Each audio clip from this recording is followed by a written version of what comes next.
Hemos comenzado a compartir los resultados del informe sobre desigualdad global 2022 elaborado por el Laboratorio de Inequidad Mundial. En el capítulo anterior evidenciamos que el 10% de la población adulta del mundo controla el 52% de los ingresos que generan y el 76% de la riqueza. En la presente entrega de los podcasts de Sectorial analizaremos cómo ha evolucionado la distribución de los recursos económicos desde 1820. Reseñamos recientemente que si la distribución de los ingresos alrededor del mundo fuera equitativa entre la población adulta, cada persona recibiría mensualmente, producto de sus salarios, honorarios, las rentas de los bienes de capital, el orden de unos $1.535 mensuales. En la práctica lo que encontramos es que el 50% de la población representa el 8% de los ingresos alrededor del mundo. Eso es que cada persona recibe más o menos unos $253 mensuales. Si analizamos el 40% de la población, representa el 39% de los ingresos, esos son unos $1.515 mensuales. Cuando nos vamos al 10% de la población con mayor nivel de ingresos, esto genera mensualmente el orden de unos $8.800 mensuales. Y si vamos al top, el 1% de las personas con mayor nivel de ingresos, mensualmente están recibiendo el orden de unos $29.000 mensuales. Vale la pena analizar si este comportamiento ha sido de esta manera en la historia, si se ha comportado de esta misma forma. Porque si uno analiza las raíces del comportamiento, pues va a encontrar el origen de la desigualdad económica y posiblemente atacar sus fenómenos. La respuesta es que sí.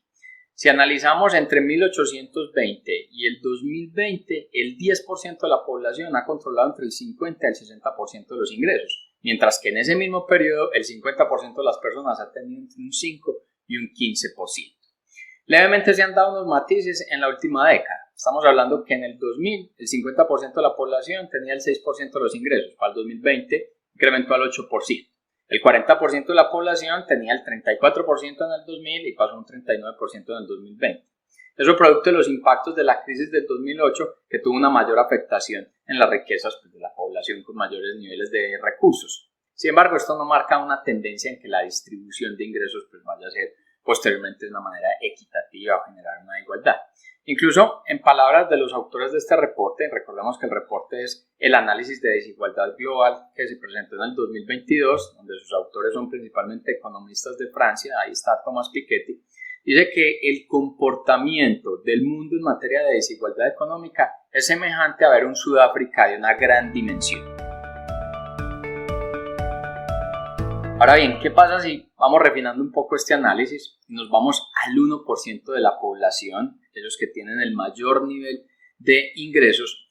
Encontramos que allá en 1820 ese 1% de la población tenía más o menos el 20% de los ingresos. Para allá hacia los 1900 se fue al orden de un 26% de los ingresos, posteriormente hacia 1960 fue el orden de un 19% y luego volvió a ser el orden de un 19-20%. Ese 1% de la población tenía 73 veces más ingresos que el 50% de las personas en 1820. Luego, hacia 1900, ese 1% de la población tenía el orden de 177 veces más de ingresos que el 50% de la población. En la actualidad, estamos hablando que ese diferencial en veces es del orden de 144 veces. Básicamente lo que encontramos es que en la evolución del tiempo, pues cada vez se han alargado, se han incrementado las brechas de desigualdad. Uno de los fenómenos que ha explicado este comportamiento ha sido también la concentración en materia sectorial de los factores productivos. Si uno analiza en el siglo XIX, el principal sector terminaba siendo la producción y el desarrollo de textiles, telas, el algodón. Cuando analizamos el siglo XX, estamos hablando más de una producción asociada al frente automotriz. Y en la actualidad, pues la riqueza se está concentrando en la generación de ingresos, principalmente en el desarrollo de tecnología. Esa distribución de la población frente a los ingresos, pues también responde hacia la concentración en materia de factores productivos o sectores donde están generando la riqueza y ese nivel de ingresos. Luego, ¿qué ocurre si lo analizamos a nivel de regiones? Cuando uno analiza la evolución histórica, pues está encontrando que la concentración de ingresos allá en 1820 hacia 1920 terminaba estando concentrada principalmente en Europa. Luego el protagonismo lo ganó Estados Unidos y de ahí entonces la consecuencia que hablábamos de sectores, Estados Unidos se vuelve protagonista principalmente por el desarrollo de su industria automotriz. Y más o menos después de 1980 empezamos a ver un protagonismo o una tendencia de crecimiento marcado en lo que es el sur, el este, el sudeste de Asia, un desarrollo importante en China y principalmente cuando uno mira esa aceleración pues está tanto en Estados Unidos por tecnología pero también en China por el frente de tecnología.